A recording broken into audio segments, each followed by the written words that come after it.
जय हिंद फ्रेंड्स। आप सभी का आरंभ आईएएस के यूट्यूब चैनल पे बहुत बहुत बहुत स्वागत है। 14 मार्च 2026 के द हिंदू के न्यूज अनबॉक्सिंग सेशन में आप सभी का बहुत बहुत बहुत स्वागत है। आशा है आप लोग स्वस्थ होंगे, मस्त होंगे, प्रसन्न होंगे और अपनी तैयारी बहुत अच्छे से कर रहे होंगे। बच्चों, आज की क्लास बहुत ज्यादा इंपॉर्टेंट होने वाली है क्योंकि प्रीलिम्स के पर्सपेक्टिव से करीबन 5 से 6 ऐसी न्यूज़ेस हैं जो आपके प्रीलिम के पर्सपेक्टिव से बहुत ज्यादा इंपॉर्टेंट है, लेकिन एक ही एडिटोरियल हमारे लिए आज काम का है। तो आज की क्लास को शुरू करने से पहले let's see the quote of today class, that is, है ना, अमेरिका के बहुत बड़े फिलोसोफर हुए थे जिनका नाम था थूरो। राइट, उन्होंने एक कोट कहा था, if will be quiet and ready enough we shall find compensation in every disappointment.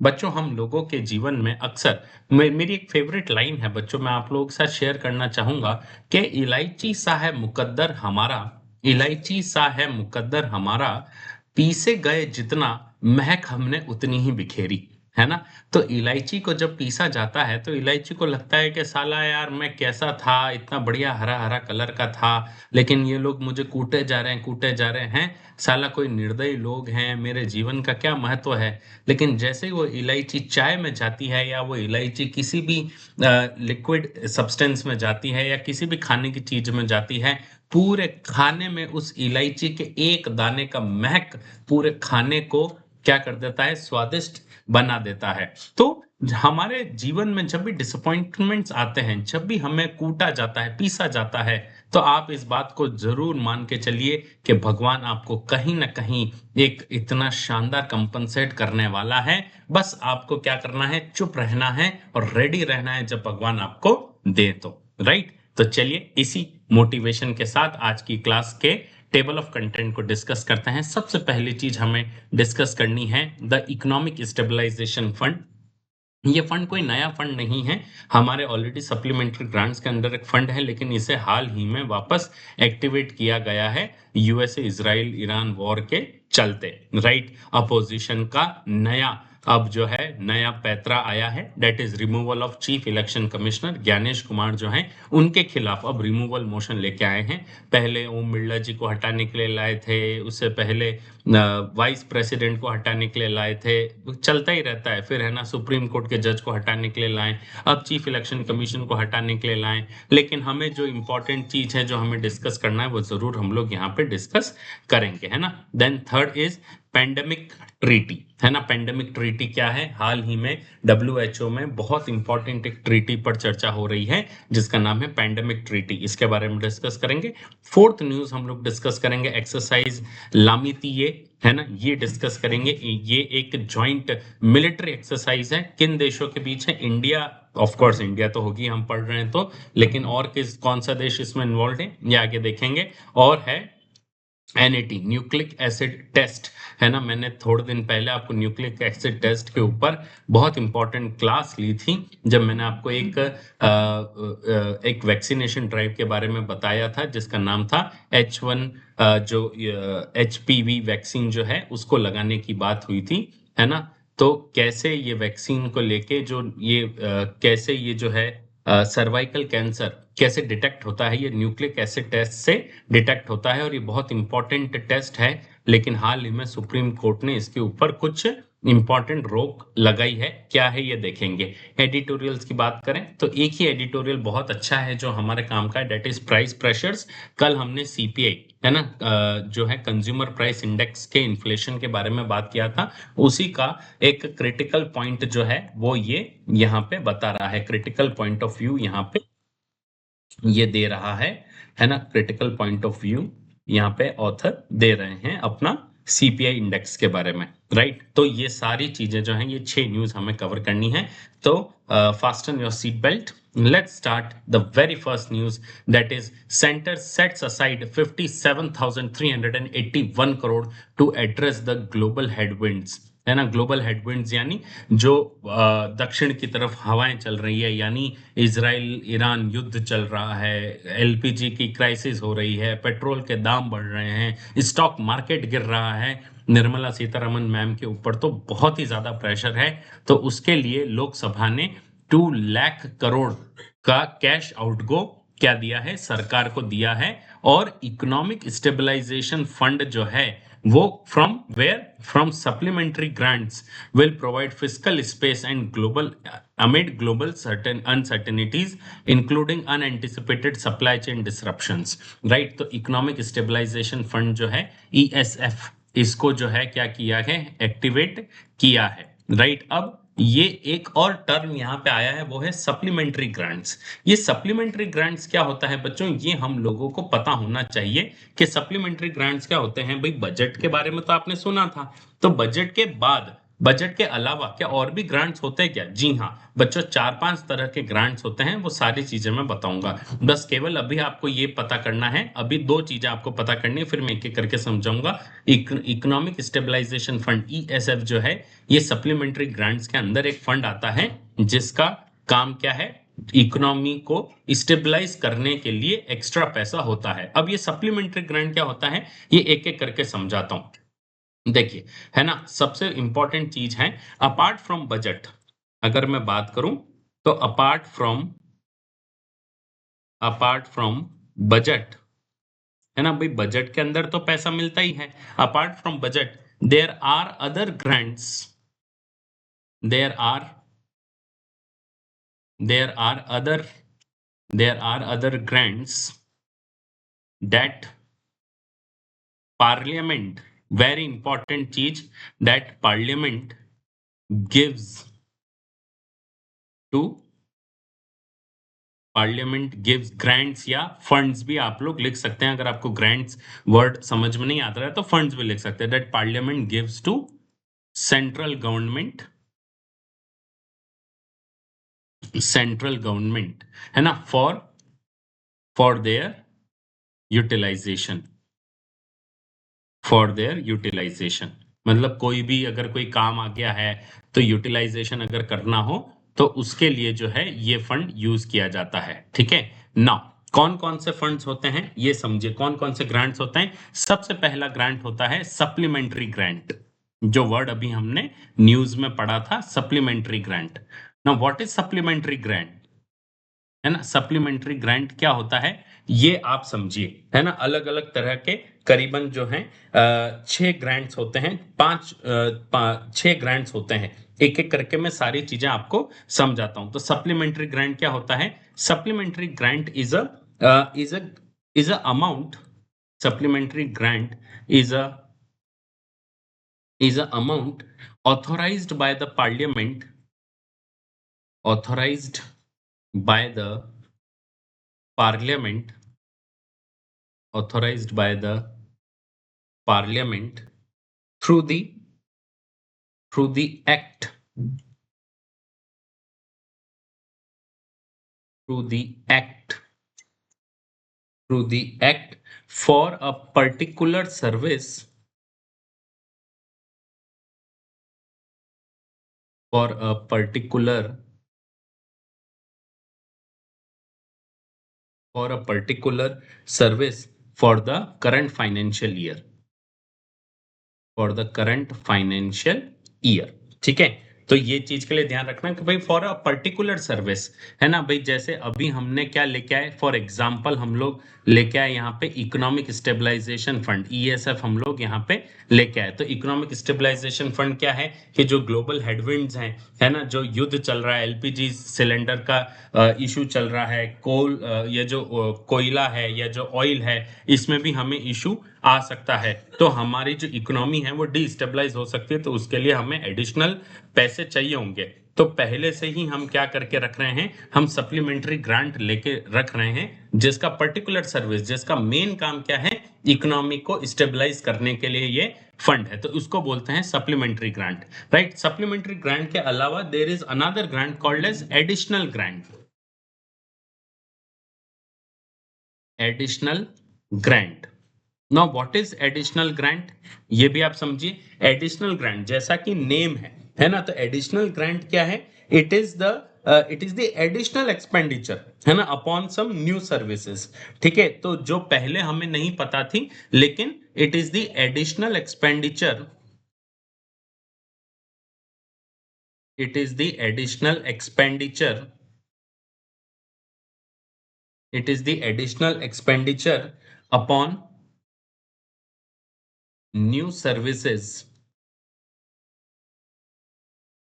Upon the new services जो करंट फाइनेंशियल ईयर में अराइज हुई है, न्यू सर्विसेज अराइजन, भले आप इसको यहाँ पे अराइजन भी लिख सकते हैं। तो कोई भी न्यू सर्विसेज अगर आई हो तो उसके लिए एडिशनल ग्रांट होगा। तो आप अगर यहाँ पे देखेंगे तो यहाँ पे हम लोगों ने इस बारे में भी बात की है कि हम लोगों को एडिशनल ग्रांट्स जो हैं, ये एडिशनल एक्सपेंडिचर जो है, ये हम लोगों ने यहाँ पे ये देखिए, यहाँ पे हम लोगों ने क्या लिखा है, around 2.1 lakh crore additional expenditure. तो ये additional expenditure is additional grant only, जो हम लोगों ने यहाँ पे सीख किया है कि भाई एडिशनल ग्रांट हमें चाहिए। हमें अभी तक भाई, पहले हमें जब बजट आया तब थोड़ा पता था कि ये युद्ध वुद्ध शुरू हो जाएगा, लेकिन अब हमारा युद्ध शुरू हो गया है, तो अब हमें ये एडिशनल ग्रांट चाहिए। Now see is axis grant, ठीक है, axis grant. Now what is axis grant, ये भी आप समझ लीजिए, है ना, कि भाई जब हमने जो है कि किसी भी सर्विस पे when the money is spent, when money is spent on the service, when the money is spent on the service excessively excessively and requires more and requires more money and requires more money, then it is called as excess grant। ठीक है। अब चौथा grant कौन सा होता है, vote of credit, vote of credit, ठीक है, ये चौथा ग्रांट है, vote of credit. Now vote of credit क्या होता है, ये भी आप समझ लीजिए। Vote of credit is it is called as the blank cheque, blank check given by parliament, given by parliament to central government, to central government, है ना। It is a blank cheque, ये वर्ड याद रखना, it is vote of credit, कि भाई हम आपको एक ब्लैंक चेक दे रहे हैं, आपको जितना पैसा चाहिए वो ले लीजिए। Then E is exceptional grant, पांचवा कौन सा ग्रांट होता है, एक्सेप्शनल,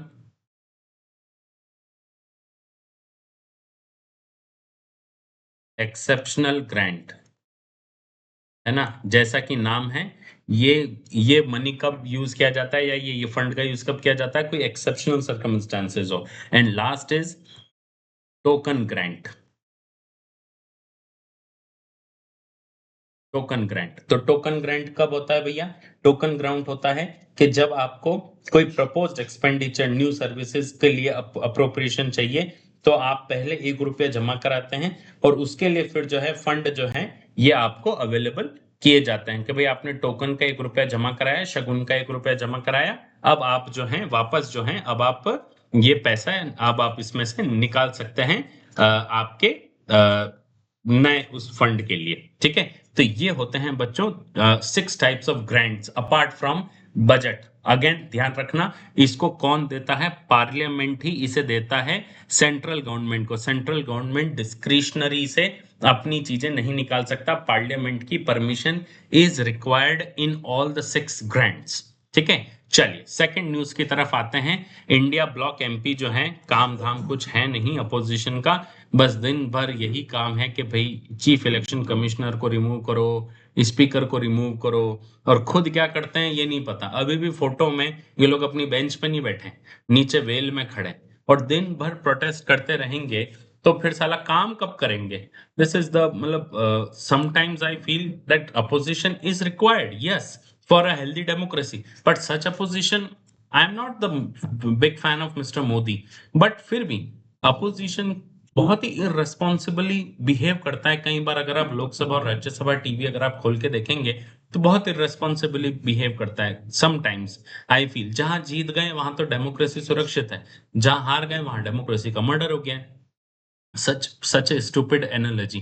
खैर नॉनदलेस, हमें जो यूपीएससी के पर्सपेक्टिव से बात करनी है वो हम लोग बात करते हैं। देखिए, चीफ इलेक्शन कमिश्नर को हटाने के लिए इंडिया ब्लॉक के एमपी ने नोटिस सबमिट किया है पार्लियामेंट में। अब आप थोड़ा बहुत इसमें जो कोर चीजें हैं वो आपको समझ में आनी चाहिए कि मैंने आपको बताया कि जो सीईसी हैं ज्ञानेश कुमार, उनको हटाने के लिए जो है क्या किया गया है, लोकसभा और राज्यसभा में नोटिस सबमिट किया गया है। लेकिन it is the first time क्या, that the notice that such notice has been formally submitted in the parliament, है ना भाई। पहली बार चीफ इलेक्शन कमिश्नर को हटाने के लिए पहली बार ये नोटिस दिया गया है। लक्ष्मीकांत में चीजें ऐड करने के लिए, कोर्स बढ़ाने के लिए अपोजिशन बहुत मेहनत कर रही है, right. so for the first time that such notice has been formally submitted in the parliament. इससे पहले चीफ इलेक्शन कमिश्नर को हटाने के लिए कभी भी ऐसा कोई प्रोसीजर नहीं हुआ था। अब चीफ इलेक्शन कमिश्नर को, भाई ये बात ठीक है कि भाई टीएमसी इसको कर रही है, कांग्रेस इसमें समर्थन दे रही है, ये सब हमारे काम की चीजें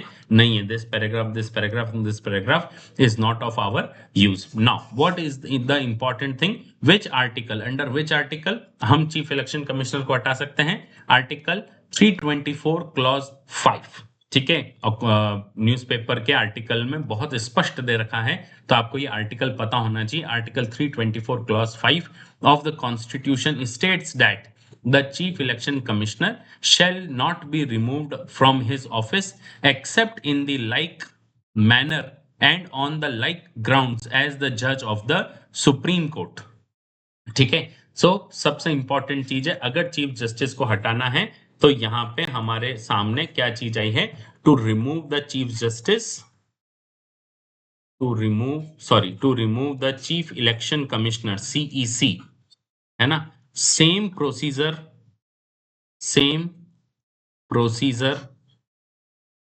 will be followed, same procedure and grounds will be followed as that of chief justice या as that of judges of supreme court removal, है ना। तो वही प्रोसीजर होगा और वही ग्राउंड होगा जो सुप्रीम कोर्ट के जजेस को हटाने के लिए जो प्रोसीजर दिया जाता है वही यहाँ पे यूज किया जाएगा। तो जजेस ऑफ सुप्रीम कोर्ट को, और ये किस में दिया गया है? आर्टिकल 324 क्लॉज 5 में ये चीज दी गई है, ये आपको पता होना चाहिए। This is very important fact, है ना। तो सेम प्रोसीजर होगा और सेम ग्राउंड होगा चीफ इलेक्शन कमिश्नर को भी हटाने के लिए। नाउ अब अगर हम बात करें तो व्हाट आर द ग्राउंड्स, है ना। सुप्रीम कोर्ट के जजेस को हटाने के लिए ग्राउंड्स क्या हैं बच्चों? दो ग्राउंड्स मौजूद हैं। सबसे पहला ग्राउंड है इनकैपेसिटी, यानी अक्षमता, वो सर्व नहीं कर सकते हैं, उनके पास उनकी कैपेसिटी नहीं है। और दूसरा है proven misbehaviour.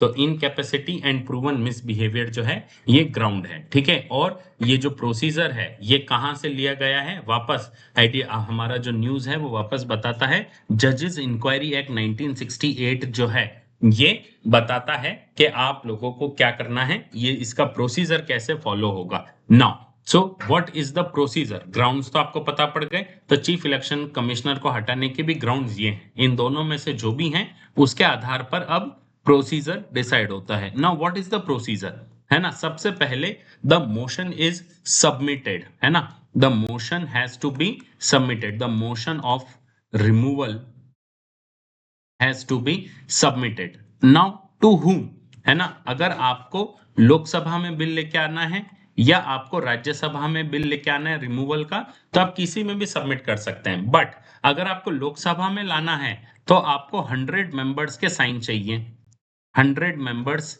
Signature is required. और अगर आपको राज्यसभा में लाना है तो आपको कितने मेंबर्स के सिग्नेचर चाहिए? 50 मेंबर्स के आपको सिग्नेचर चाहिए होते हैं।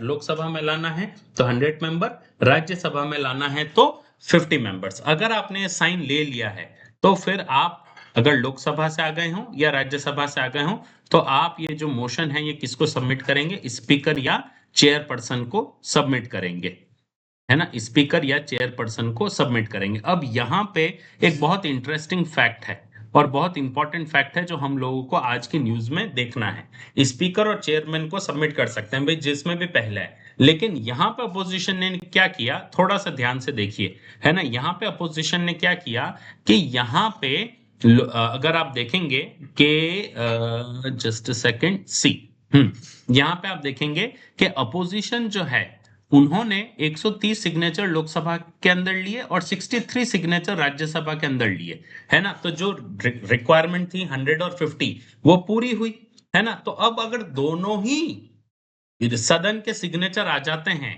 है ना, सो आप देखिए ये वाला पैराग्राफ हमारे लिए बहुत इंपॉर्टेंट हो जाता है, जो आपके लक्ष्मीकांत में शायद ही दे रखा होगा कि अंडर जजेस inquiry act 1968 if the notice of such motion are submitted in both the house on the same day, है ना, no inquiry committee may be constituted unless the motion is admitted in both the houses. तो सबसे important चीज है कि दोनों house में same day अगर लाया गया है तो दोनों हाउस के अंदर जो है आपको मिलजुल कर कमिटी बनानी पड़ेगी। Once admitted a committee must be constituted jointly by the speaker of the Lok Sabha and the chairman of the Rajya Sabha. यानी लोकसभा और राज्यसभा को मिलके कमिटी बनानी पड़ेगी। कौन सी कमिटी, है ना। तो मैं आगे आपको बता देता हूं कि अगर यहां पे स्पीकर और इन्होंने अगर एक्सेप्ट कर लिया है, if they have accepted the proposal, तो then the 3 member committee will be formed. 3 member committee will be formed, है ना। और ये 3 member कमिटी कौन सी होगी, कौन कौन होंगे 3 member कमिटी में, या तो चीफ जस्टिस ऑफ इंडिया और सीनियर मोस्ट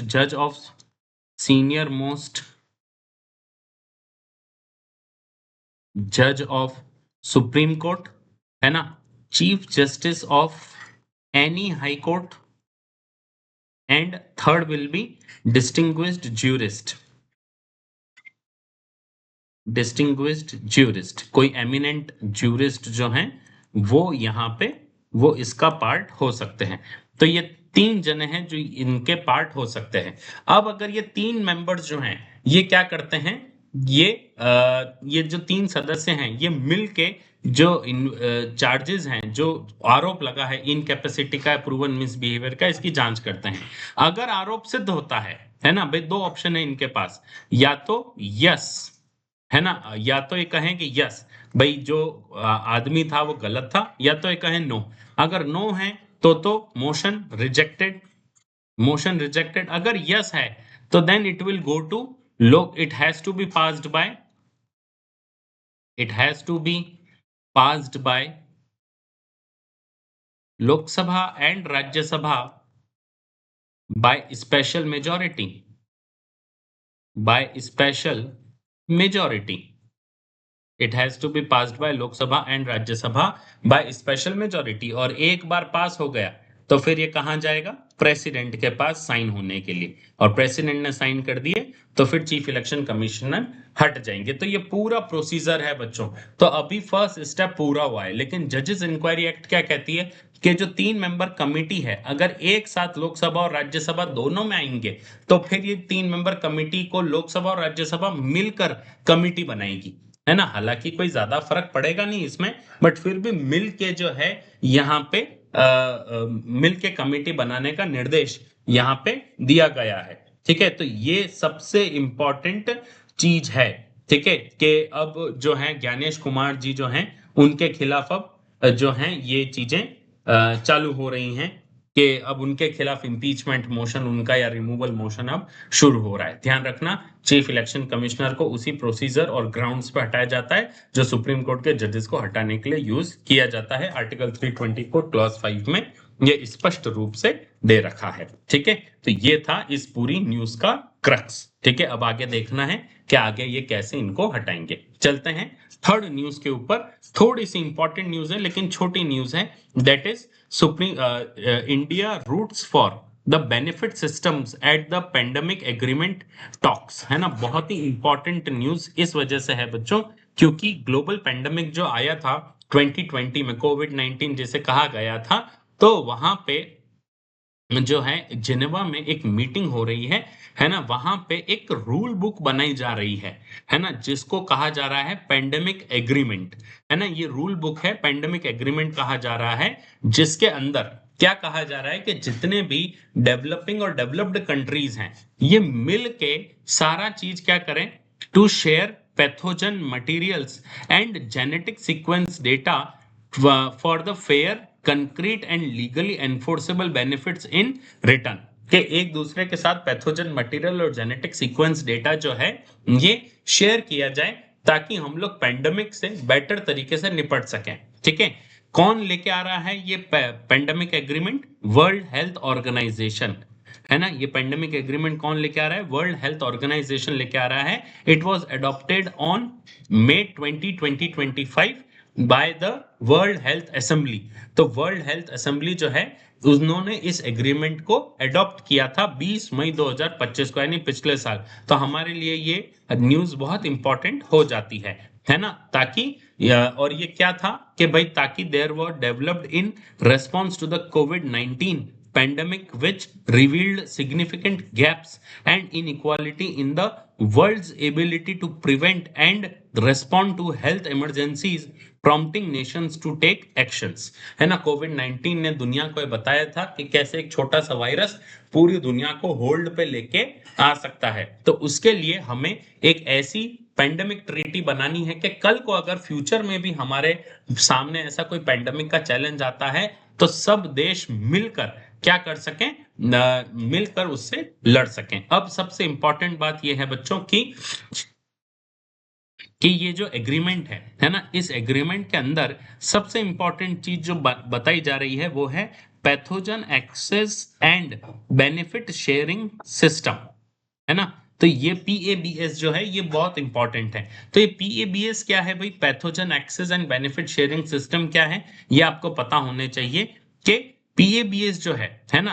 क्या आप इसको पढ़िए आराम से, आपके सामने मोबाइल में आपको दिख रहा होगा, that every entity that touches PABS material or sequence information must sign enforceable agreement that includes benefit sharing obligation। क्या बेनिफिट्स हैं? These benefit can mean that those who commercialize products derived from PABS material pay a percentage of annual revenue back into the system। तो सबसे important चीज है कि जो PABS material है, pathogen access and benefit sharing जो है, इसमें जो भी PABS मटेरियल को यूज करेगा, एटलीस्ट 10% WHO को डोनेट करे, ताकि हम ग्लोबल पेंडेमिक से, क्योंकि भाई देखिए, जो वुहान से जो ये वायरस का आउटब्रेक हुआ था, कई लोग जो ये कहते हैं कि वुहान में वायरस का आउटब्रेक हुआ था, तो R&D तो देखो बच्चों करनी ही पड़ेगी, लेकिन R&D करने के बाद कल को अगर वो पेंडेमिक में कन्वर्ट हो जाता, तो फंड्स तो चाहिए ना पूरी दुनिया में लड़ने के लिए।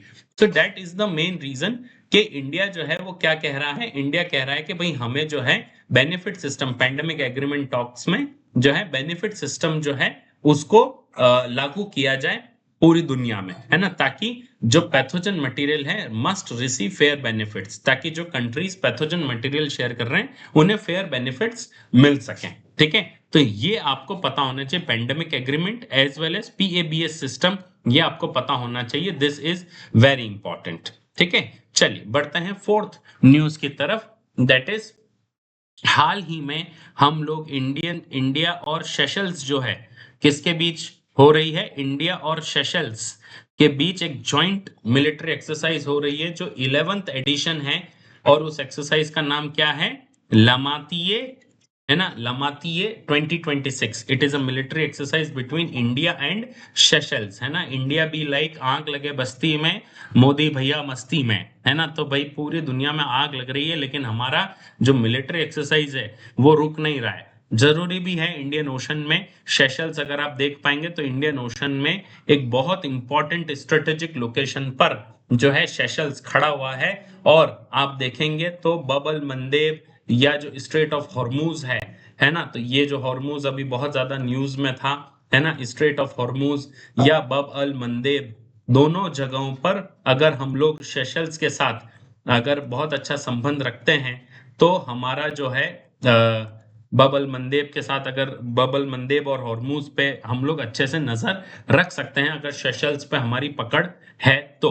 तो एक इमरजेंसी रेस्पॉन्स सिस्टम के तहत सेशल्स के साथ ये मिलिट्री एक्सरसाइज बहुत इंपॉर्टेंट है। ठीक है, 10 मार्च से 22 मार्च तक ये एक्सरसाइज चली थी, है ना। और ये क्या थी, ध्यान रखना, this exercise marks the first tri service edition. ये जो था, ये भले 11वां एडिशन था, लेकिन पहली बार ये ट्राई सर्विस एडिशन था जहां पे Indian army, navy and air force तीनों ने भाग लिया था सेशल डिफेंस फोर्सेस के साथ, है ना। तो ये चीज ध्यान रखना, इसका फोकस क्या था, एनहेंसिंग इंटर ऑपरेटिबिलिटी, है ना, सब conventional operations in semi urban environments, particularly with in the frameworks of United nation peace keeping missions. तो सेशल्स के साथ हमने ये ज्वाइंट मिलिट्री एक्सरसाइज की थी जिसका नाम था लामितीये 2026, और ये इंडिया में हुई थी। ठीक है, इस चीज का ध्यान रखना, this is the 11th edition, but for the first time all the 3 services took part in this edition. आपसे पूछ सकते हैं, यूपीएससी कई बार क्या होता है, आपको फंसाने के लिए कहता है कि this is the first time India के तीनों सर्विसेज ने भाग लिया था, तो हमें लगता है कि नहीं नहीं यार, 11वां एडिशन था तो पहली बार तो क्या किया होगा, पहले कभी न कभी तो किया ही होगा। ऐसा नहीं है, पहले कभी नहीं किया था। ठीक है, चलिए फिफ्थ न्यूज के ऊपर आते हैं। बहुत इंपॉर्टेंट न्यूज है बच्चों, दैट इज, मैंने थोड़े दिन पहले आपको बताया था कि न्यूक्लिक एसिड टेस्ट जो है ना, इसको कंपलसरी करने के लिए सुप्रीम कोर्ट में याचिका दर्ज हुई थी। क्यों ये याचिका क्या थी कि भाई जो हमारे बॉडी में HIV, हेपेटाइटिस जैसे वायरस होते हैं, उनको डिटेक्ट करने के लिए न्यूक्लिक एसिड टेस्ट एक बहुत ही इंपॉर्टेंट सॉल्यूशन होता है और एक बहुत ही इंपॉर्टेंट टेस्ट होता है। बट न्यूक्लिक एसिड टेस्ट जो है ये बहुत ज्यादा एक्सपेंसिव होता है, जिसकी वजह से कई सारे स्टेट्स जो हैं वो NAT नहीं करते हैं। लेकिन NAT के बदले कौन सा टेस्ट करते हैं बच्चों, they do the ELISA test. What type of test they do? They do the ELISA test. और जो ELISA टेस्ट है ये इतना ज्यादा, ये बहुत ही ज्यादा सस्ता होता है, लेकिन ये ज्यादा अच्छे से HIV, hepatitis B, hepatitis C ये डिटेक्ट नहीं कर पाता। तो NAT is must test to detect HIV या हेपेटाइटिस B या C का वायरस अगर हो, तो न्यूक्लिक एसिड टेस्ट बहुत ज्यादा जरूरी है, but it is bit expensive. तो सुप्रीम कोर्ट के अंदर ये केस गया था कि सारे स्टेट गवर्नमेंट को यह आदेश दिया जाए कि हेपेटाइटिस जो NAT टेस्ट है, न्यूक्लिक एसिड टेस्ट जो है, इसे क्या किया जाए, न्यूक्लिक एसिड टेस्ट को मैंडेटरी किया जाए। सुप्रीम कोर्ट ने उस समय कहा था कि भाई चलो हम इसके बारे में सुनते हैं या करते हैं, लेकिन अब सुप्रीम कोर्ट को ये चीज रियलाइज हो रही है कि नहीं भाई, सुप्रीम कोर्ट ने फैसला सुनाया है कि भाई हम लोग क्या करेंगे, हम लोग इसे डिक्लाइन करते हैं कंपलसरी करने के लिए। उस बेंच ने क्या कहा है आपको ये पता होना चाहिए, gave the petitioner liberty to make representation to health secretaries of the state. आप अपने अपने राज्य के हेल्थ सेक्रेटरी को कह सकते हो मैंडेटरी करना है कि नहीं करना है, लेकिन हम मैंडेटरी करने के लिए नहीं कह रहे हैं। राज्यों को मैंडेटरी करना होगा ELISA टेस्ट की जगह NAT टेस्ट, तो वो कर सकते हैं। ध्यान रखना, it is very, nucleic acid test is important to detect, है ना, the viruses like HIV, hepatitis B, hepatitis C जो है इन द ब्लड, इसको डिटेक्ट करने के लिए एक बहुत ही हाईली सेंसिटिव मॉलिक्यूलर टेक्निक है और बहुत ज्यादा इंपॉर्टेंट है। अगर ये अप्लाई होती है तो ये बहुत ज्यादा जरूरी भी है और होनी भी चाहिए।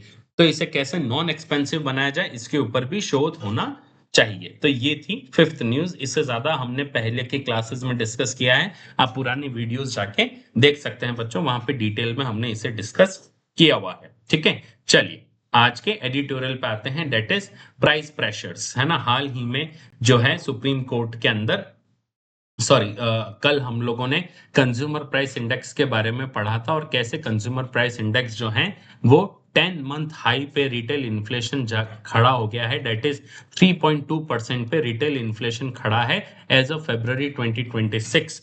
सो this resurgence is primarily fuelled by rising food and rising the precious metal prices. तो जो प्रीशियस मेटल प्राइसेस और राइजिंग फूड प्राइसेस जो हैं, उसकी वजह से कंज्यूमर प्राइस इंडेक्स में इन्फ्लेशन हमें बढ़ा हुआ देखने को मिला है।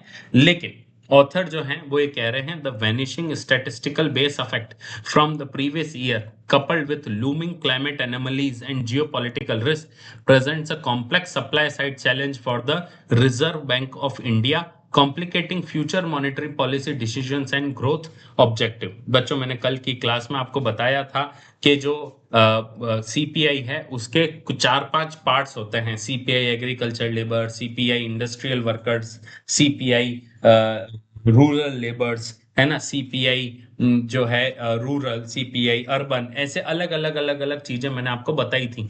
तो रिजर्व बैंक ऑफ इंडिया जो है ये इसी सीपीआई के आधार पर जो है क्या बताता है, मॉनेटरी पॉलिसी को या इन्फ्लेशन टारगेट करता है कि इन्फ्लेशन कितना ज्यादा होना चाहिए, इन्फ्लेशन कितना कम होना चाहिए, इन सारी चीजों को डिसाइड करता है। तो आरबीआई के लिए ये और ज्यादा कॉम्प्लिकेट हो जाता है, राइट। सो ऑथर अपने फर्स्ट आर्गुमेंट में कहते हैं recent inflation trend and food prices. CPI series update की बात करें तो the second data release of the new consumer price index series indicates retail inflation climbing to 3.2% in February 2026। Food inflation dynamics की बात करें तो despite the reduced weight in the new series, food and beverages remains a major driver holding 36.75% weight in the overall CPI basket, which means food inflation surged from 2.1% in January to 3.35% in February। तो भले ही पहले 42% या 45% था, वो उसमें अब 9% की गिरावट करके 36.75 हुआ है, लेकिन फिर भी जैसे ही ओवरऑल बास्केट में तो उसका वेट ज्यादा ही है। तो जो फूड इन्फ्लेशन है जो 2.1% से बढ़कर 3.35% हुआ, तो उसका इम्पैक्ट जो है हमें किस में देखने को मिलेगा, ओवरऑल सीपीआई में देखने को मिलेगा ही। कंपोनेंट वॉलेटिलिटी की बात करें तो price hikes were notable in meet, oil, fruits, nuts, and massive 45% inflation in tomatoes. Conversely, the other staple crops like onion and potatoes saw a price contraction of 28% and 18% respectively। तो onions and potatoes जो हैं, जो staple crops हैं, उसमें 28 और 18% की गिरावट देखी गई है, राइट। बेस इफेक्ट की बात करें तो क्या बेस इफेक्ट आया है, the fading of the favourable statistical base effect which kept inflation optically low last year has now exposed the underlying price pressures, है ना। तो जो अंडरलाइंग प्राइस प्रेशर जो हैं उसे पूरी तरह से एक्सपोज करने का काम इसने किया है, ठीक है। नाउ फ्यूचर इन्फ्लेशनरी रिस्क की अगर बात करें तो सबसे पहला आर्ग्यूमेंट है climate anomalies. Climate scientist predict the return of El Nino phenomena, सबसे इंपॉर्टेंट चीज है जिसकी वजह से भारत में बारिश कम आती है ना। तो क्लाइमेट साइंटिस्ट ने कहा है कि भाई एल नीनो फिनोमिना अब रिटर्न हो रहा है during the middle of upcoming monsoon session, यानी 2026 का जो मानसून सेशन है उसमें जो है एल नीनो का फिनोमिना देखने को मिलेगा, which means a weak monsoon threatens the domestic weak monsoon threatens the domestic agricultural output which would naturally inflate the food prices। आपको पता है कि जैसे ही एल नीनो आएगा, एल नीनो का मतलब है कि हमारा जो भारत का मॉनसून है, बारिश जो है वो कम होगी, वीक मॉनसून होगी। And if there is a weak monsoon then there will be low agriculture productivity, और अगर लो एग्रीकल्चर प्रोडक्टिविटी होगी तो फूड प्राइसेस में क्या देखने को मिलेगा, इन्फ्लेशन देखने को मिलेगा, बढ़ोतरी देखने को मिलेगी। Then second is geopolitical tension. The ongoing conflict in West Asia poses a significant risk to the global energy supply chains, especially natural gas। Already geopolitical tensions की वजह से हम नेचुरल गैस पर बहुत ज्यादा दबाव देखने को हमें मिल रहा है। देन एग्रीकल्चरल इनपुट्स की बात करें तो constant natural gas supplies directly impact the domestic fertiliser production, threatening future food output, food security and price stability. तो food output, food security and price stability तीनों पे सीधा सीधा असर हमें देखने को मिलेगा, ठीक है। Now what is the role of precious metals and energy की अगर बात करें तो सबसे इंपॉर्टेंट चीज है safe haven assets. Global uncertainty has skyrocketed the demands for precious metal जैसे gold, jewellery. Inflation hit an alarming 48.2% in February, while silver jewelry inflation exceeded an unprecedented 160%। क्योंकि लोगों को लग रहा है कि ये जो प्रीशियस मेटल्स हैं they are the god's money, है ना, गोल्ड का प्राइस, चांदी का प्राइस आगे जाके बढ़ेगा ही, गिर गिर के कितना ही गिर जाएगा। तो लोग जो है जिनके पास पैसों की कमी नहीं है, वो जानबूझकर जो है ज्यादा से ज्यादा गोल्ड और सिल्वर खरीद रहे हैं। सो इसलिए हमें गोल्ड में 48.2% का इन्फ्लेशन देखने को मिला, जबकि सिल्वर ज्वेलरी में हमें 160% का इन्फ्लेशन देखने को मिला, जो कभी नहीं होता था। इसका उल्टा होता था, गोल्ड में ज्यादा होता था और सिल्वर में कम होता था।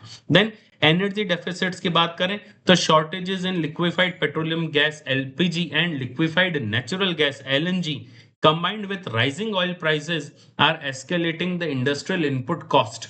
These costs are expected to pass down to the end consumers. ये बात बिल्कुल सही है ना, to the end consumers, further fuelling retail inflation. तो जो रिटेल इन्फ्लेशन इन्फ्लेशन है ये और ज्यादा बढ़ेगा ही बढ़ेगा, क्योंकि एलपीजी के प्राइस बढ़ रहे हैं, है ना, एलएनजी के प्राइस बढ़ रहे हैं, जिसकी वजह से जो अगर एलपीजी के प्राइस बढ़ रहे हैं तो नेचुरल सी बात है कि जो इंडस्ट्रियल इनपुट कॉस्ट है वो भी बढ़ेगा। और अगर इंडस्ट्रियल इनपुट कॉस्ट बढ़ेगा तो वो अपना पैसा, अगर सिलेंडर ही महंगा आएगा तो खाना भी महंगा बनेगा बच्चों। अगर एलएनजी महंगी होगी तो जो ट्रांसपोर्टेशन है, एलएनजी का मेनली यूज ट्रांसपोर्टेशन में होता है, लॉन्ग डिस्टेंस, तो जो ट्रांसपोर्टेशन है वो भी महंगा होगा। तो जो एंड कंज्यूमर है उसी के ऊपर तो ये सारी चीजें पास डाउन होगी, which will fuel the retail inflation. ये रिटेल इन्फ्लेशन को बढ़ावा देगा, राइट। तो ये एक बहुत बड़ा चीज है। Now this comes to the monetary policy dilemma by RBI. अब आरबीआई के ऊपर मॉनेटरी पॉलिसी का डिलेमा है क्या? सबसे पहला, supply side constants. The current inflationary pressure is primarily driven by supply side bottlenecks rather than demand side overheating. तो सबसे इंपॉर्टेंट चीज है, तो जो करंट इन्फ्लेशनरी प्रेशर है it is primarily driven by supply side, क्योंकि हमारे पास सप्लाई साइड ही जो है वो बॉटल नेक की तरह चल रही है, हमारे पास सप्लाई नहीं है। डिमांड साइड में ओवरहीटिंग नहीं है, हमारे पास सप्लाई नहीं है। Then growth versus inflation dilemma की अगर बात करें तो monetary policy faces a tight rope walk in its upcoming April meeting, है ना। Raising interest rate, that is repo rate, to curb demand will have a minimal effect on the supply driven inflation but could significantly dampen economic growth which is already pressured by the fuel and energy constant। पहले ही जो supply side है उसमें तो inflation, जो अगर उसमें तो कोई चेंज होगा नहीं अगर आप इंटरेस्ट रेट में को बढ़ाते भी हैं तो, लेकिन जो डिमांड साइड है उसमें जो है उसमें बहुत ज्यादा प्रेशर फील होगा, क्योंकि fuel and energy constant already आ चुका है, राइट। फिस्कल रेस्पॉन्सिबिलिटी की बात करें तो within the limitations of monetary tool in this scenario the immediate onus shift towards the government's fiscal policy and structural initiatives to expedite the alternative sources of fuel, है ना। हमें Russia, Venezuela, African countries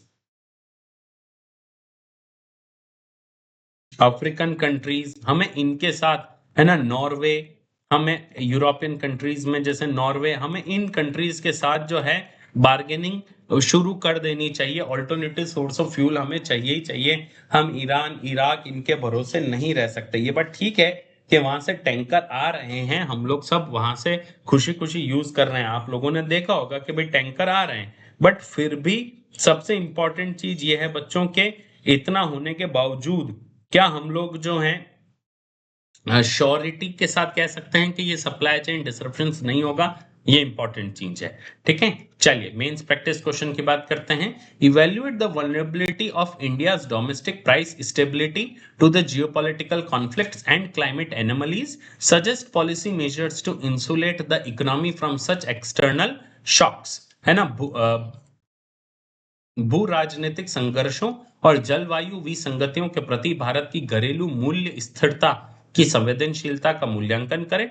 अर्थव्यवस्था को ऐसे बाहरी झटके से बचाने के लिए नीतिगत उपाय सुझाएं। जीएस पेपर 3 से जुड़ा हुआ बहुत अच्छा सवाल है, 150 वर्ड्स में आपको लिखना है, 10 मार्क्स का ये क्वेश्चन है। अगर आपने अपना आंसर लिखा है तो आप अपना आंसर iasarambh@gmail.com पे भेज सकते हैं, जहां पर आपके आंसर का फ्री वैल्यूएशन करके विद इन 2 आवर्स हम आपको विद प्रोज एंड कॉन्स हम आपको वापस आपका आंसर भेजते हैं, ताकि आपके मेंस की प्रिपरेशन और अच्छे से चल सके, ठीक है। तो चलिए बस आज के लिए बस इतना ही। मैं मिलूंगा आपसे मंडे की क्लास में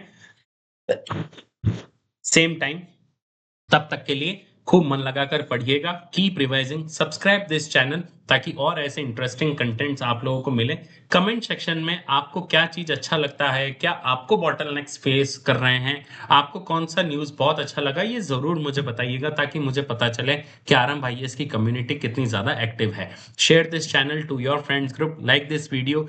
मैं मिलूंगा आपसे अगली वीडियो में, तब तक के लिए keep learning, keep revising and stay curious. Bye bye.